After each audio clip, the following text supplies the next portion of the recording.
Sir, करीब करीब 3.25 और 4 करोड़ के बीच की आबादी है कनाडा की टोटल।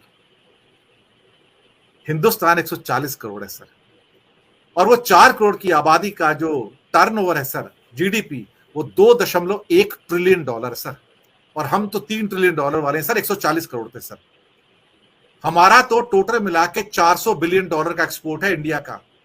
$657 बिलियन का एक्सपोर्ट है कनाडा का सर। $657 बिलियन। टेक्नोलॉजी का किंग है सर, क्लाइमेट फाइनेंसिंग का किंग है, one of the biggest donor country of the world है सर कनाडा। सर, मोदी को लगता है कि मैं इंटिमिडेट कर सकता हूं, और हमारे टेलीविजन चैनल्स कहते हैं it's a tit for tat. माफ कीजिए, $2,000 का कंट्री, वो सामने बैठा $60,000 की इनकम वाला कंट्री है, वो G7 का देश है, वो दुनिया का one of the biggest donor country है। और अभी 4 दिन पहले पीयूष गोयल ने क्या कहा कि we need more trade and investment with Canada. इसका मतलब क्या है ट्रेड एंड इन्वेस्टमेंट का? ट्रेड का मतलब हमें ज्यादा एक्सपोर्ट करना है कनाडा को, और कनाडा को ज्यादा इन्वेस्ट करना है भारत के अंदर। वो देश जो भारतीयों का प्रिय देश है, जहां लोग पढ़ने जाते हैं, सेटल होने जाते हैं, नागरिकता लेते हैं, आपने उस देश को दुश्मन बना लिया है।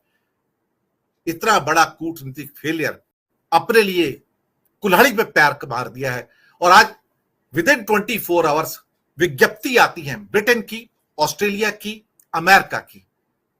जो भारत के लिए नेपाल है रोटी बेटी का रिश्ता है, वही अमेरिका का कनाडा के साथ रोटी बेटी का रिश्ता है। उन्हें वहां जाने के लिए पासपोर्ट नहीं चाहिए, वीजा नहीं चाहिए, वो वहां जाके मकान बना सकते हैं, दुकान बना सकते हैं, वाइस वर्सा कर सकते हैं, सारी उनको सुविधाएं हैं वहां पर। हमें जरूरत क्या थी एक दुश्मन पैदा करने का? India has created an enemy in the G7 world. It's one of the most unfortunate but huge failure of foreign policy. के बाद विक्टोरिया में, यानी कि मेलबोर्न के अंदर भी जो डिफेसमेंट हुआ है मंदिरों का, और वहां भी इल्जाम सारा का सारा जो था पूरा का पूरा सिखों के ऊपर आया। लेकिन ऑस्ट्रेलिया सरकार की जो रिपोर्ट्स आई हैं ब्रिस्बेन से और मेलबोर्न से, चौंकाने वाली हैं। उनका कहना है कि जितना भी डिफेसमेंट हुआ है ये हिंदुओं के द्वारा स्वयं किया गया है, इसमें सिखों का कोई रोल नहीं है। ये चौंकाने वाली रिपोर्ट है, मेरी रिपोर्ट नहीं, ऑस्ट्रेलिया की रिपोर्ट है। उनका कहना है कि जब मंदिर के ऊपर या मंदिर का डिफेसमेंट किया गया, उससे ठीक पहले उनके सारे सीसीटीवी कैमरास बंद कर दिए गए।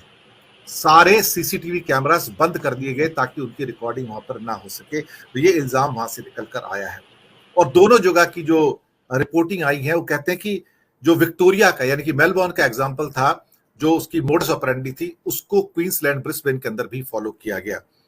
इस बात का जो वर्ड्स में कहा गया है, ऑस्ट्रेलिया के जो सॉलिसिटर हैं उनका कहना है कि मुझे ये सारी की सारी इंफॉर्मेशन जो है सीनियर डिटेक्टिव ऑस्ट्रेलिया के निकोल डॉयल से प्राप्त हुई। ये उनका कहना ये भी है कि हालात ऐसे हो गए कि जब 3 मार्च की रात को डिफेसमेंट होता है, तो वो बंदे जो कि हिंदू ओरिजिन के थे, वो 4 तारीख को ब्रिस्बेन के अंदर एक सिख रैली थी, उसके अंदर उन्होंने अपने आप को पार्टिसिपेट करके दिखाने की कोशिश की कि हम कुछ और हैं, हम वो नहीं हैं, but they reach the reality. Australia से प्रूफ आ गए हैं कि वहां पर जितना डिफेसिंग हो रहा है मंदिरों को, हिंदुओं के द्वारा हो रहा है। हिंदू स्वयं सेवक संघ जो है, it is being seen now as a organisation जो उग्रवादी है वहां पर सर। ये मैं बता रहा हूं आपको। और ऑस्ट्रेलिया के पॉलिटिकल सर्कल्स में चर्चा है। मेरी आज सुबह बात हुई वहां पे एक ऑस्ट्रेलियन पॉलिटिशियन से जो लिबरल पार्टी के मेंबर है। वो बोलता है कि Hindus are being seen with the suspicion in Australia now. बोलते ये तो हमारे लिए थ्रेट है, हमारे लिए भविष्य का खतरा है। जैसे इस्लामिक फंडामेंटलिज्म खतरा है, हिंदू फंडामेंटलिज्म उग्रवाद भी एक खतरा है। सर, हम कर क्या रहे हैं? लेकिन इस सरकार पे तो हिंदुत्व का चश्मा ऐसा चढ़ा हुआ है कि ना तो उन्हें मुसलमान नजर आते हैं, ना ईसाई नजर आते हैं।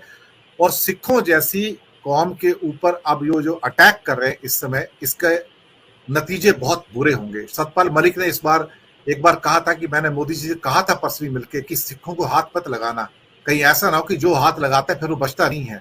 ये बात उन्होंने कही थी सतपाल मलिक ने।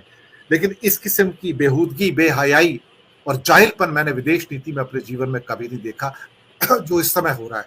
आपने जिस ढंग से कनाडा के साथ संबंध अपने बिगाड़ लिए हैं, ये अनप्रेसिडेंटेड है इंडिया की कूटनीति में। और इसकी वजह से सिर्फ कनाडा के साथ नहीं, सारे G7 नेशन जो है भारत के प्रति संशय भर जाएंगे। अब ब्रिटेन कहेगा यार इस कंट्री से मैं फ्री ट्रेड एग्रीमेंट करूं क्यों? कनाडा ने वैसे ही ऑफ कर दिया, मैं क्यों एग्रीमेंट करूं? यूरोपियन यूनियन कहेगा मैं एग्रीमेंट क्यों करूं भाई इनसे, ये तो इस लायक ही नहीं कि इनके साथ एग्रीमेंट किया जाए। तो हम तो एक देश को नाराज नहीं कर रहे हैं, हम तो पूरे के पूरे वेस्टर्न वर्ल्ड को नाराज करके बैठ गए यहां पर, वो भी अपनी मूर्खतापूर्ण हरकतों के कारण, और कुछ नहीं। उन्हें यह भी समझ लेना चाहिए प्रधानमंत्री को कि यहां पर ये सनातनी नहीं है, ये सिख कौम है, और सिख कौम रिवेंज लेती है। मैं आपको बताऊं, ये सतपाल मलिक ने भी कही है बात, उसको सनातनी समझने की भूल मत करना, they will take revenge, I am telling you, आप बच नहीं पाएंगे उसके बाद।